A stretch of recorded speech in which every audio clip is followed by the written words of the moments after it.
Lamine Yamal, qui es-tu vraiment? Les amis, bonjour, j'espère que vous allez bien depuis la dernière fois. Moi, ça va toujours super. Avant de commencer cette vidéo, vous connaissez la chanson.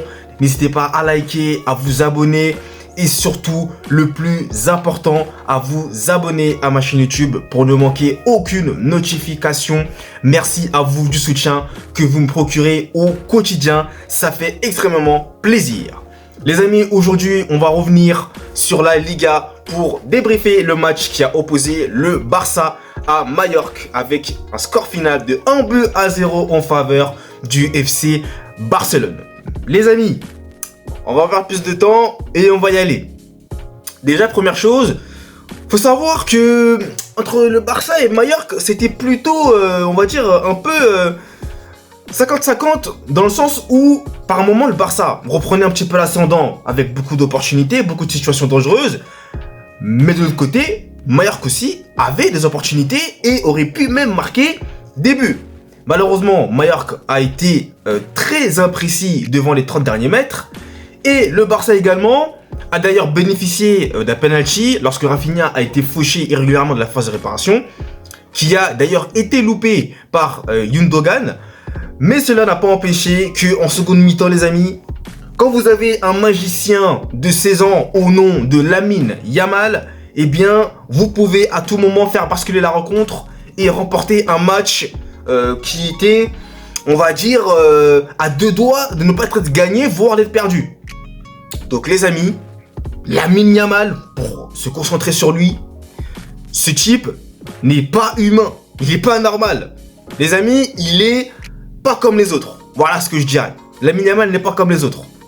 Parce que pour avoir autant de sérénité, autant de facilité à éliminer ses adversaires et porter surtout sur ses épaules, parce qu'il faut quand même le rappeler, porter à lui tout seul le Barça, les amis, le Barça à seulement 16 ans.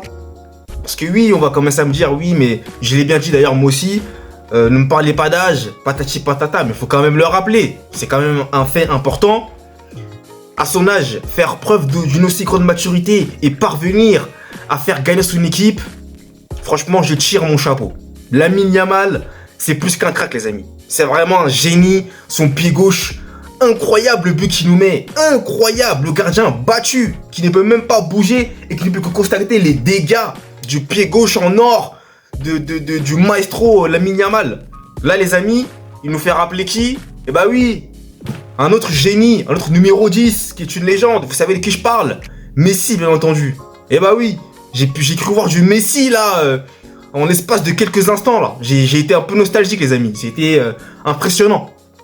Mais tout ça pour dire que Lamine Yamal, franchement, c'est une masterclass. Encore une fois, ce joueur est tout simplement extraordinaire. Et les amis, vous vous rendez bien compte de la marge de progression qu'il va encore acquérir au fur et à mesure. Et franchement, pour moi, en tout cas, à titre personnel, il fera partie des meilleurs joueurs mondiaux d'ici 5, voire même 4 ans qui viendront. Clairement, en tout cas, pour moi, c'est clair. Voilà, moi, je le vois vraiment dans le top 3 facilement. Donc, les amis, on verra si l'avenir me donnera raison. Mais tout ça pour vous dire que le Barça va s'en sortir avec cette victoire ultra importante qui leur permet de chipper la deuxième place du classement à Gijón et de revenir à 5 points seulement du leader, à savoir le Real Madrid qui joue, il me semble, demain à 18h30 contre le Celta Vigo, si je ne me trompe pas. Voilà. Mais sinon, les amis, il y a aussi, pour finir là-dessus, des petites erreurs d'arbitrage, encore une fois, qui ne me surprennent pas. Par exemple, pour parler de Lewandowski, il y avait clairement faute sur lui. Lorsque il est en 2 contre 1, il me semble qu'il passe un joueur, il fait un petit pont, et là il est fauché, pour moi il y a faute. L'arbitre ne siffle pas. Donc est-ce que il a plutôt constaté que Lewandowski avait exagéré sur le plongeon? Bon, moi je ne pense pas, après ça aurait pu peut-être jouer, mais dans tous les cas, il y avait faute. L'arbitre n'a pas sifflé.